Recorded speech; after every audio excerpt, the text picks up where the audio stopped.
This question has been a little bit tricky over the years. Interaction with city government, and we've tweaked it just a bit. This one, and obtain information, and we may look at doing a little bit more tweaking in the future. This is how our citizens prefer to, or how they do get their information or interact with city government. So the highest one we see there is read a legal notice in the newspaper showing that, the Daily News and Lewiston Trib and those periodicals that we have in our community are still very important for getting information about city government out. Watching a city council meeting on TV and accessing city council meetings on our website are close seconds. As for contacting staff or coming to meetings or doing those types of things, they're much further down the list, which is a testament to why the survey is so important. It catches those folks that perhaps, as I mentioned before, do not come to meetings. They don't either have the time or it's not something they feel comfortable doing for whatever reason. But this allows us to get their opinions as well. All right. When citizens are asked, I am pleased with the overall direction the city is taking. This is back to our strongly agree scale, and this this bar chart provides the trends over time. It looks at with our orange bar being the most current. On the far right shows that we're seeing trends that are slightly going up when it comes to the different items. So specifically, if we looked at pleased with the overall direction the city is taking as a specific item, we see that is trending up quite nicely in the past few years. Being informed about major issues in the city, doing well is also across the board. All of these are doing well. Some are just within a point or two. Others have a little bit more of a significant difference from previous years. As far as obtaining information, this is another way for us to gauge how people get information, not just interact with us, but obtain information strictly. Other is 42%, and as we continue to look at this question, we'd like the other category to be much lower so we actually get a sense of where people are obtaining their information. A local newspaper is still high by phone, city website, and then contacting city staff directly. One thing we did notice this year was our Channel 13 item there was a little bit lower than in previous years. But our cable provider has also changed the channel. So if you don't have a specific cable box, the cable channel for your regular TV is 18.1. I'm sorry, it changed twice over the last year. So it's not surprising that percentage went down because people may just literally be having a hard time finding that channel. So I got a quick question on this. Do we have any idea what other is, though? Social media, I believe, is a big thing anymore. Word of mouth is something we see in the comments a lot. So those may be two categories we'd like to consider including in future years, future surveys. Or perhaps just even listing a comment box that allows people to put in if other, tell us what other is so we can start to get an idea of that.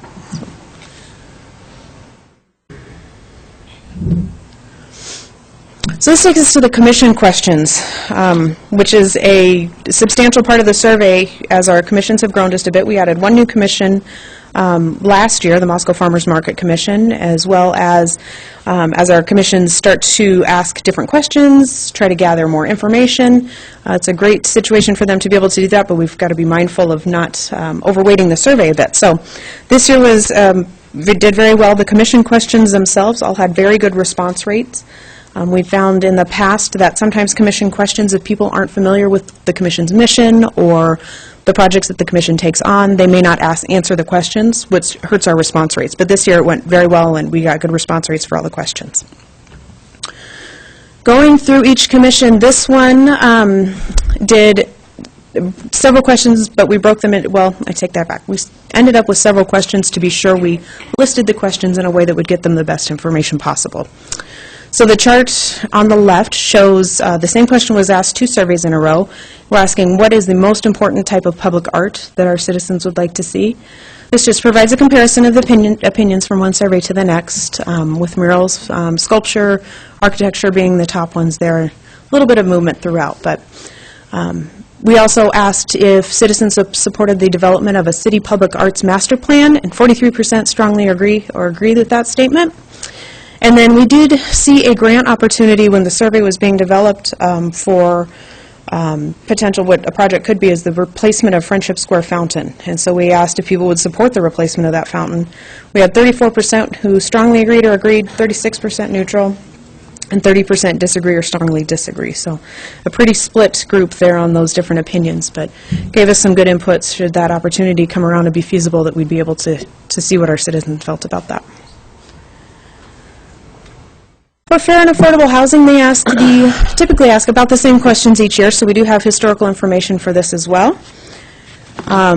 Looking at discrimination in getting housing, and then looking at what percentage of gross monthly household income goes to housing. So not a problem ratings are what we're looking at on the left there. So 58% say race is not a problem, 57% say ethnicity is not a problem, and so on and so forth. At least half of our citizens feel that these items are not a problem in achieving housing. So it gives us a little bit of insight into perhaps the depth or the intensity of the problem that we may have been dealing with. Looking at how much of their gross monthly income goes to rent or monthly mortgage payments, it's just a breakdown by percentage of household income, letting us know what percentage is for each. So our highest group there is 25% spend less than 10%, and that may speak to our student population and rental markets here.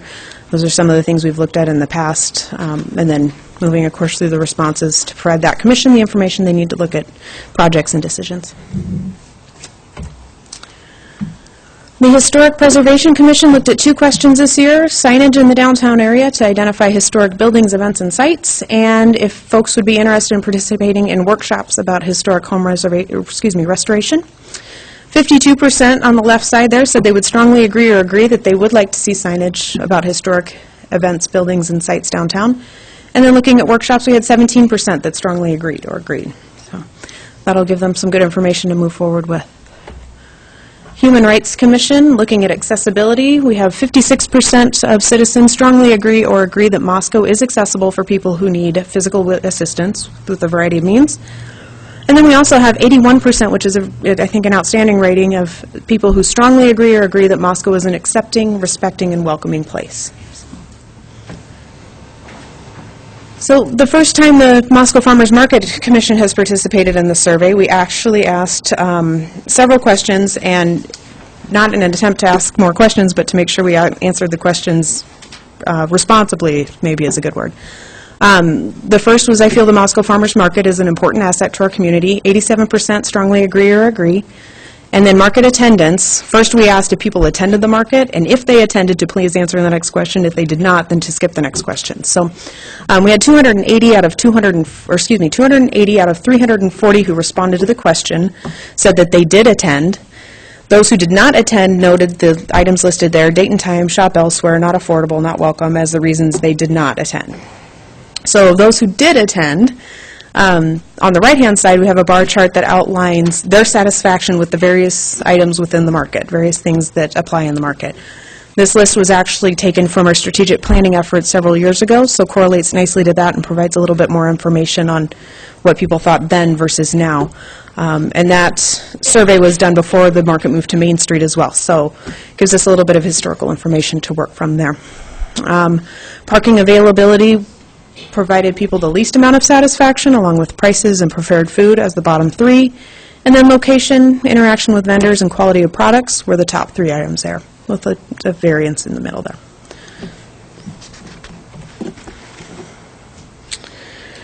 The Paradise Path Task Force, this will be the last survey that they're listed as a task force. They're now the new Moscow Pathways Commission, but at the time they were the task force. And they've answered asked these 2 questions in previous surveys.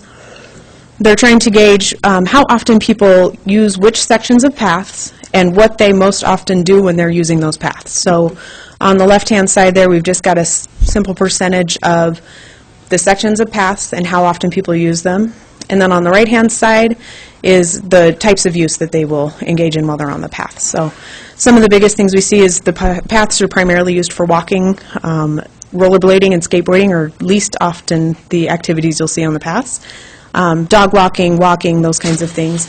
And it's usually less than 5 days a week, several times a week is kind of about the high point that we see for the most activity for walking. So provides a little bit different view on the various items that we can use our paths for. Looking at the Parks and Rec Commission, 2 questions were asked. I support the use of public funds to develop playfields for organized activities, taken in the context of the fact that a bond had been passed by the school district and playfields were well under construction by the time the survey was taken. We do see a little bit of a dip in that in 2014. along with I support improvements of undeveloped parks. That may be a context that people had in place when they answered these two questions. So we did see a dip there from just about 80% in the previous survey to under 70% in this survey. But again, keeping in mind the context and what's going on, this can still provide some really good information.